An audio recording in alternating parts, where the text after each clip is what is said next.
नमस्कार, जय हिंद। मैं इंजीनियर संजीव यादव आपको स्वागत करता हूं आपके अपने परिवार संजीव स्टडी सेंटर में। आज की इस वीडियो में एक बहुत बड़ा धमाका आपके लिए कुछ लेकर आए हैं। तो चलिए बिना समय को व्यर्थ करते हुए वीडियो को स्टार्ट करते हैं और आपको बताते हैं कि वह कौन सा धमाका आपके लिए लेकर आए हैं। तो आपके क्लास 10th जो बोर्ड का एग्जाम होने वाला है फरवरी में, उससे पहले आपका फिजिक्स का सिलेबस जो है, फिजिक्स का सिलेबस एकदम कंप्लीट रूप से एक क्रैश कोर्स के तहत ख़त्म कर दिया जाएगा। यानी एक मंथ के फरवरी में एग्जाम आपका है और जनवरी लास्ट तक इस सिलेबस को कंप्लीट रूप से ख़त्म कर दिया जाएगा। तो चलिए आज ही इस वीडियो को प्रारंभ करते हैं और बताते हैं कि यहाँ पे हम लोग को क्या क्या पढ़ना है। तो हम लोग आपको बताएं कि यहाँ पे हम लोग स्टार्ट करने वाले हैं फिजिक्स। क्या स्टार्ट करने वाले हैं? फिजिक्स। फिजिक्स को हिंदी में कहा जाता है भौतिकी। क्या कहा जाता है मेरे दोस्त? भौतिकी।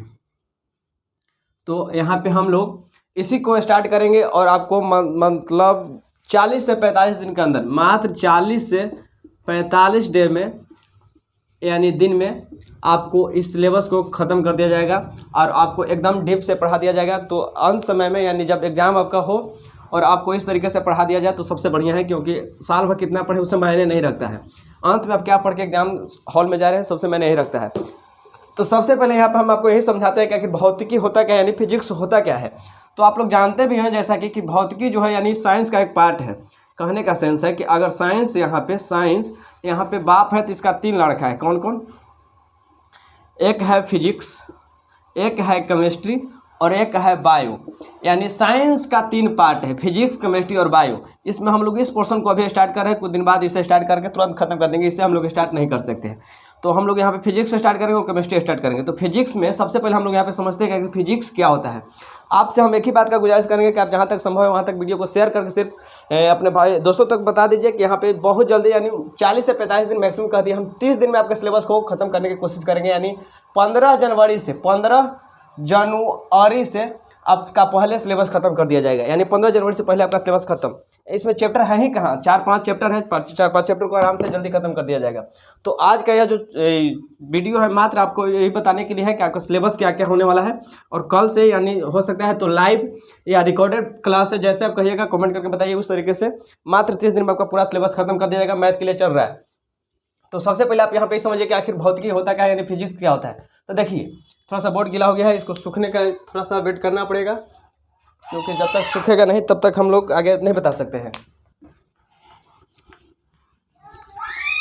देखिए कहने का सेंस है, अगर आप ऐसा क्वेश्चन आपके एग्जाम में नहीं पूछेगा कि भौतिकी क्या होता है, लेकिन जब आप भौतिकी पढ़ रहे हैं तो जानना जरूरी है कि भौतिकी होता क्या है। तो भौतिकी जो है विज्ञान का एक शाखा है। यानी भौतिकी क्या है मेरे दोस्त? भौतिकी जो है वो विज्ञान का एक शाखा है। किसका शाखा है?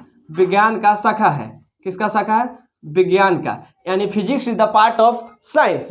यानी फिजिक्स जो यानी भौतिकी है जो विज्ञान का एक शाखा है। क्या है? शाखा है।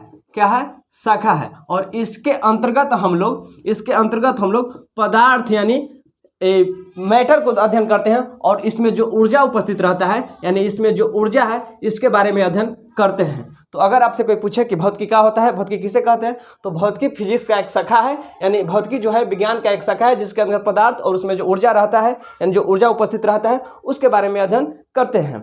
तो आप इसे लैंग्वेज के तौर पर लिखना चाहते हैं तो लिख लीजिए कि भौतिकी, यहाँ पे चलिए हम यहाँ पे लिख ही देते हैं कि भौतिकी का एक लैंग्वेज लिख देते हैं और एक अच्छा सा नोट्स बना लीजिए मात्र 30 दिन में। यहाँ पे आप लिखिए कि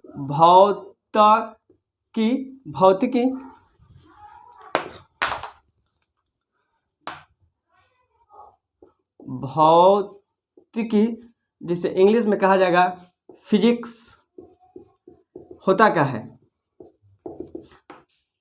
भौतिकी विज्ञान का एक शाखा है जिसके अंदर, किताबी लैंग्वेज तो हम बिल्कुल नहीं देखते हैं, जिसके अंदर पदार्थ एवं उसमें उपस्थित ऊर्जा के बारे में अध्ययन करते हैं। ऊर्जा के बारे में अध्ययन करते हैं तब तक आप इसे नोट डाउन कर लीजिए। थोड़ा सा हम इसमें इंक डाल लेते हैं, क्योंकि अगर आपको स्पष्ट दिखाई नहीं देगा तो आप नोट डाउन भी नहीं कर सकते हैं। बस आपसे हम एक ही बात की गुजारिश करेंगे कि जहाँ तक संभव है वहाँ तक वीडियो को शेयर करके, क्योंकि जब तक भीड़ नहीं आएगा इस क्लास के लिए तब तक हम लोग भी स्टार्ट करने में एक बार सोचेंगे, लेकिन जैसे ही इस पर कुछ लोग व्यूअर वीडियो पे नीचे कमेंट करेंगे कि हाँ हमको चाहिए, तो हम लोग यहाँ से आराम से इसे तुरंत आज शाम से ही से स्टार्ट कर देंगे। तो हम उम्मीद करते हैं कि आप इसे नोट डाउन कर लिए होंगे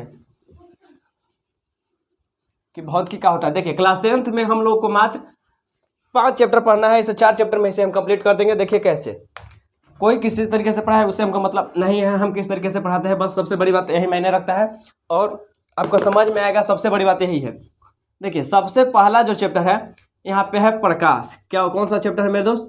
प्रकाश, जिसे इंग्लिश में कहते हैं लाइट। क्या कहते हैं? लाइट। और प्रकाश के अंदर 2 चैप्टर आएगा। पहला चैप्टर आएगा प्रकाश का परावर्तन, प्रकाश का परावर्तन, जिसे इंग्लिश में कहेंगे रिफ्लेक्शन ऑफ लाइट। और इसी के बाद दूसरा चैप्टर जो आएगा, ये पहला चैप्टर हुआ, दूसरा चैप्टर आएगा प्रकाश का अपवर्तन, जिसे इंग्लिश में कहेंगे रिफ्रैक्शन। देखिए यहाँ पे रिफ्लेक्शन ऑफ रिफ्रैक्शन में कितना डिफरेंस है। रिफ्रैक्शन ऑफ लाइट, रिफ्लेक्शन कहिएगा तो परावर्तन और रिफ्रैक्शन बोलिएगा यानी एफ लगा दीजिएगा तो अपवर्तन।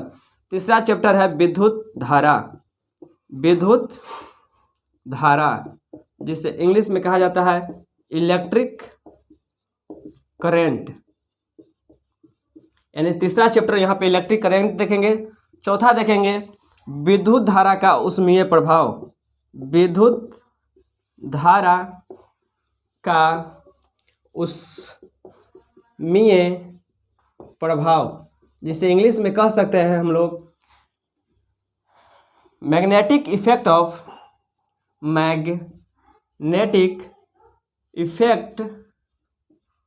Of electric